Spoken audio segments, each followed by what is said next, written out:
ვემშვიდობები სამფეხა თაროს. რამოდენიმე წელი აქ სკამი მედგა, წინ პატარა მაგიდა და აქ ვაწყობდი ფანდურებს. ხელმარჯვნივ სამუშაო იარაღი მქონდა, მარცხნივ კი ესე კალაპოტები მიყუდებული. ახლა ერთი უბრალოდ საჩვენებლად მივაყუდე.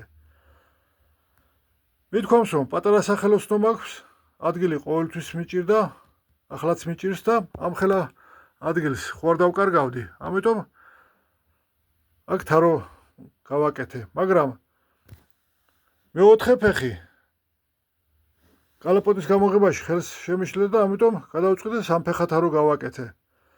და კედელზე მევამაგრე, თორე ისე წაიქცეოდა ეს თარო. ახლა უფრო მეტი ადგილი მჭირდება მასალის დასაწყობად და ის სამუშაო ადგილი გვერდზე გადავიტანე და აქ უფრო დიდი თარო უნდა გავაკეთო. გვერდზე რატომ გადავიტანე? ამას უკვე შემდეგ გეტყვით. ახლა კი ეს სამფეხა თარო უნდა დავშალო.